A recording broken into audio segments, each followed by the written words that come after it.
নতুন আরেকটি দাবানল আঘাত হানল লস অ্যাঞ্জেলিসে। রাজ্য জুড়ে রেড ফ্ল্যাগ সতর্কতা জারি। ট্রাম্প প্রশাসনের সঙ্গে বাংলাদেশ প্রসঙ্গে ভারতীয় পররাষ্ট্রমন্ত্রীর বৈঠক। ইউক্রেন রাশিয়া যুদ্ধে 1000 উত্তর কোরীয় সেনা নিহত। হুথিরা বিদেশি সন্ত্রাসী সংগঠন, নির্বাহী আদেশে ট্রাম্পের সই। থাইল্যান্ডে সমলিঙ্গের বিয়ে কার্যকর। সুপ্রিয় দর্শক, উত্তর থেকে দক্ষিণ, পূর্ব থেকে পশ্চিম, বিশ্বজুড়ে প্রতিদিনের খবর নিয়ে আমি আছি অনন্যা চৈতি আপনাদের সাথে। দাবানলে এখনও জ্বলছে যুক্তরাষ্ট্রের লস অ্যাঞ্জেলিস। এর মধ্যেই বুধবার দেশটির উত্তরে নতুন আরও একটি দাবানল আঘাত এনেছে। হিউজ ফায়ার নামে এই আগুন দ্রুত ছড়িয়ে পড়ছে। ইতিমধ্যে প্রায় 10,200 একর এলাকা গ্রাস করেছে দাবানল।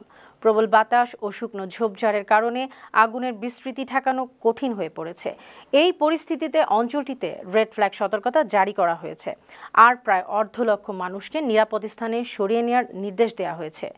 লস অ্যাঞ্জেলিস প্রাদেশিক ফায়ার ডিপার্টমেন্ট বলছে, নতুন এই দাবানল আরও ভয়ঙ্কর হয়ে কয়েক ঘন্টার মধ্যে 10,176 একর এলাকা ধ্বংস করেছে।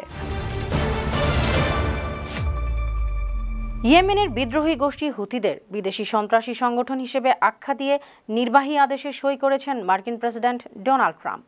বিবিসির প্রতিবেদনে বলা হয়, সই করার পর ট্রাম্প বলেছেন, শুধু ইয়েমেনে নয়, বিভিন্ন সময় সৌদি আরব ও সংযুক্ত আরব আমিরাতে প্রাণঘাতী হামলার জন্য হুথিরাই দায়ী। ট্রাম্পের নির্বাহী আদেশে বলা হয়েছে, হুথিদের কর্মকাণ্ড মধ্যপ্রাচ্যে বেসামরিক নাগরিকদের নিরাপত্তার জন্য হুমকি তৈরি করেছে।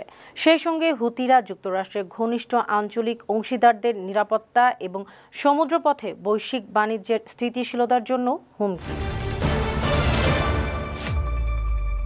দ্বিতীয় মেয়াদে মার্কিন প্রেসিডেন্ট হিসেবে ডোনাল্ড ট্রাম্পের ক্ষমতা গ্রহণের পরই বিশ্ব রাজনীতিতে শুরু হয়ে গেছে নতুন সমীকরণ। ওয়াশিংটনে মার্কিন পররাষ্ট্র দপ্তরে যুক্তরাষ্ট্র, ভারত, অস্ট্রেলিয়া ও জাপানের পররাষ্ট্রমন্ত্রীরা রুদ্ধদ্বার বৈঠক করেছে।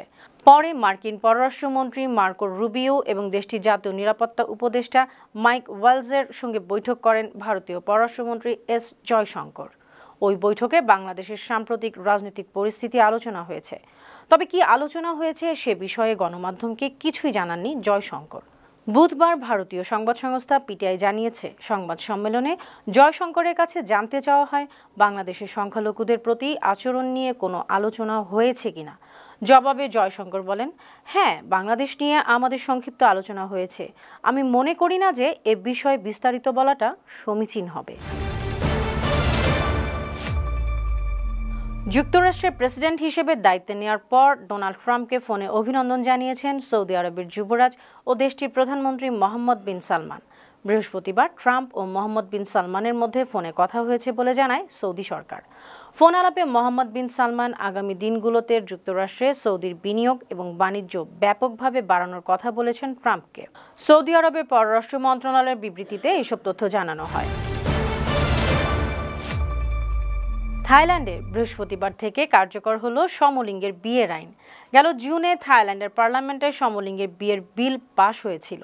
গেল সেপ্টেম্বরে থাই রাজা মহা ভাজিরালঙ্করন বিলটি অনুমোদন করেন। অনুমোদনের 120 দিন পর আইনটি কার্যকর হলো। আইনটি কার্যকর হওয়ার পর থাইল্যান্ডের এক সুপরিচিত সমলিঙ্গের জুটি বিয়ে করেছেন। তারা দুজনেই অভিনয় পেশায় আছেন। বার্তা সংস্থা এএফপি জানিয়েছে, আজ আইনটি কার্যকর হওয়ায় থাইল্যান্ডের শত শত সমলিঙ্গের জুটি বিয়ের প্রস্তুতি নিয়েছে। এশিয়ার তাইওয়ান ও নেপালের পর তৃতীয় দেশ হিসেবে থাইল্যান্ডে এমন বিল পাশ হলো। 2001 সালে নেদারল্যান্ডস প্রথম সমলিঙ্গের বিয়ে অনুমোদন দেয়। এরপর 30টির বেশি দেশ সমলিঙ্গের বিয়েকে বৈধতা দিয়েছে। মাউন্ট এভারেস্ট জয় প্রত্যাশী পর্বতারোহীদের ব্যয় বাড়ছে। বিশ্বের সর্বোচ্চ শৃঙ্গ আরোহণের জন্য পারমিট ফি 35%-রও বেশি বাড়ানোর পরিকল্পনা করছে নেপাল সরকার। দেশটির পর্যটন বিভাগ জানিয়েছে, শৃঙ্গে আরোহণে $15,000 খরচ হবে। আগে এই খরচ হতো $11,000। বার্তা সংস্থা রয়টার্স জানায়, নতুন এই ফি সেপ্টেম্বর থেকে কার্যকর হবে। 8,849 মিটার বা 29,032 ফুট উচ্চতার পর্বতশৃঙ্গ এভারেস্ট অভিযানের জন্য প্রতি বছর প্রায় 300 পারমিট ইস্যু করে নেপাল সরকার। ইউক্রেন রাশিয়া যুদ্ধে 1000 কোরীয় সেনা নিহত হয়েছেন। মাত্র 3 মাসে রাশিয়ার পশ্চিমাঞ্চলীয় কুরস্ক অঞ্চলে ইউক্রেনের সঙ্গে লড়াইয়ের এসব সেনা নিহত হয়েছে। পশ্চিমা কর্মকর্তারা জানিয়েছেন, রাশিয়ার পক্ষে যুদ্ধ করা উত্তর কোরিয়ার প্রায় 40 ভাগ সেনা হতাহতের শিকার হয়েছেন। বুধবার রাতে বিবিসির এক প্রতিবেদনে বলা হয়, রাশিয়া ইউক্রেনে আগ্রাসন শুরু করার পর রুশ বাহিনীকে শক্তিশালী করতে পিয়ংইয়ং হাজার হাজার উত্তর কোরিয়ান সৈন্যকে রাশিয়াতে পাঠিয়েছে। রয়টার্সের প্রতিবেদন বলছে, দক্ষিণ কোরিয়া, যুক্তরাষ্ট্র ও ইউক্রেনের গোয়েন্দাদের হিসাব মতে আনুমানিক 11,000 উত্তর কোরীয় সেনাকে রাশিয়ায় পাঠানো হয়েছে। সিরিয়ার ক্ষমতাচ্যুত প্রেসিডেন্ট বাশার আল আসাদের বিরুদ্ধে গ্রেফতারি পরোয়ানা জারি করেছে ফ্রান্স। যুদ্ধাপরাধের সঙ্গে সম্পৃক্ততার অভিযোগে এই আদেশ জারি করেছেন দুজন ফরাসি ম্যাজিস্ট্রেট। মঙ্গলবার ফ্রান্সের বিচারিক কর্তৃপক্ষের একটি সূত্র এ তথ্য জানিয়েছে। আন্তর্জাতিক বার্তা সংস্থা রয়টার্স জানিয়েছে, পদাধিকার বলে সশস্ত্র বাহিনীর কমান্ডার ইন চিফ ছিলেন বাশার আল আসাদ।